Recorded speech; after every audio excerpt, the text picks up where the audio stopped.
Добре дојдовте во новото издание на подкастот на Националното здружение за помош и поддршка на лицата со мултипла склероза.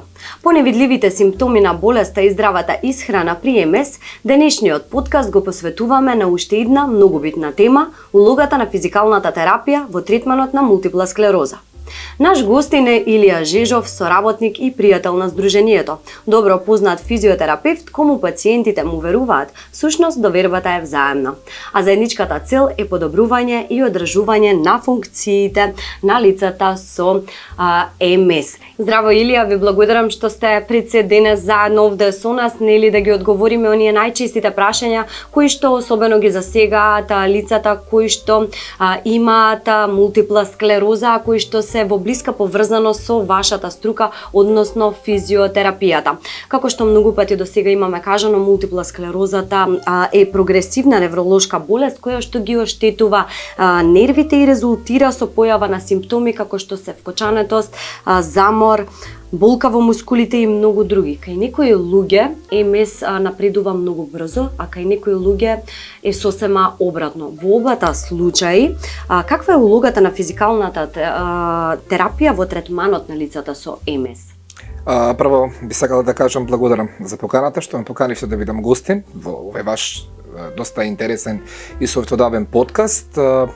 Улогата кај пациентите со МС, физиотерапијата има многу голема улога во однос на рехабилитацијскиот процес. Сето тоа зависи од прогресивноста на болеста кај пациентите, кај некои пациенти се поблаги симптомите, кај некои пациенти напредуваат многу повеќе со да кажам замор, оптеретување, вкочането што кажавте и отежното движење. Физиотерапијата е една клучна гранка која што помага во овој процес на лекувањето, бидејќи со физиотерапијата не само што се попречува прогресивноста на болеста, се прави подобрување во целокупното здравје на самите пациенти. Кои методи најчесто ги користите на физикална терапија кога станува збор за мултипла склероза? Физикалната терапија вклучува широк спектар на методи кои што се имплементираат кај пациентите со МС, од оние што би кажал во практика, кои што ги практикуваме, да соработуваме со пациентите со МС, се кинезитерапијата, која што има многу главна улога. Тоа е еден вид на манипулативно движење кој што помага самите зглобови на телото да се направи на вертикализација, да може пациентот подобро да се движи. Тука исто така би ја спомнал медицинската масажа, која што е исто така доста добро корисна, затоа што освен тоа што ја раздвижува добро циркулацијата и ја зајакнува самата мускулатура, и со 30 до 45 минути, би кажал најмногу до 1 час масажа, пациентите со МС имаат голем бенефит од тоа.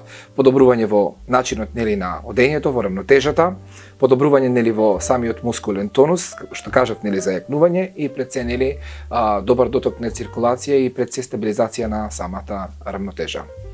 Вежбите се исто така многу важни. Кои се најважни, кои се најчести вежби кои што треба да ги прават лицата кои што имаат мултипла склероза и дали рехабилитацијата трае за цел живот или е само некој одреден период?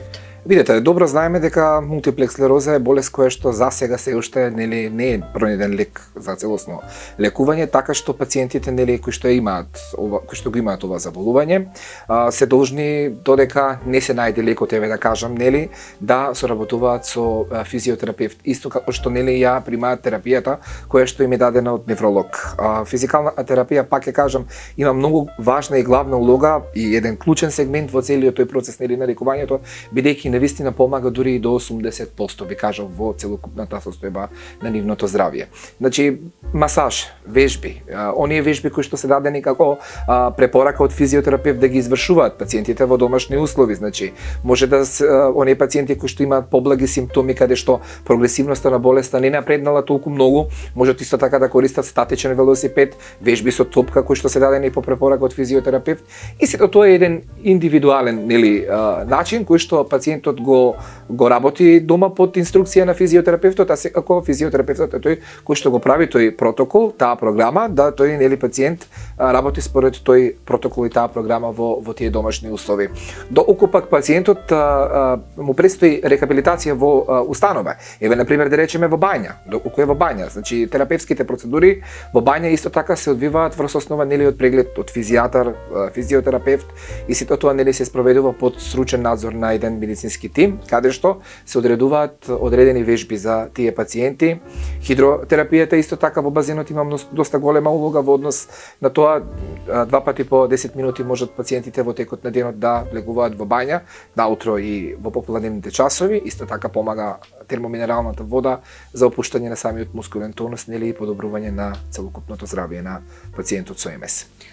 Така, кога сите овие работи веќе ги спомнавме, јас тука сакам секако да кажам и каква е вашата прва средба со пациентот? На кои работи најмногу обрнувате внимание? Што земате во предвид за да се одреди или што му е потребно на самиот пациент? Так, од долгогодишното искуство мое како физиотерапевт, веќе 17-та година сум во оваа гранка, најчесто пациентите со МС првиот чекор со докторот и со физиотерапевтот, зборувам кај кој што нели им е откриена таа диагноза, најпрво имаат страм да отидат нели на доктор, да отидат на физиотерапевт и да направат еден консултативен разговор, нели, плашејќи се да не во таа ординација нели има и други пациенти. Еве јас од моето искуство би кажал дека соработувам со доста пациенти со МС и доста пациенти се срамат да кажат дека имаат МС. Значи се уште постои тоа кај нас. Апсолутно, јас би кажал дека не треба да се страмиме нели од тоа заболување. Тоа заболување може да му се случи на секој. Ние треба гордо да се носиме со болеста нели и да се справуваме во однос на тоа, да бараме алатки, начини и методи како нели тоа да го подобриме, да ни биде подобро, нели, и да сватиме дека во општеството мора да бидеме прифатени такви какви што сме, значи со таа болест која што ни се појавила нели во нашето тело.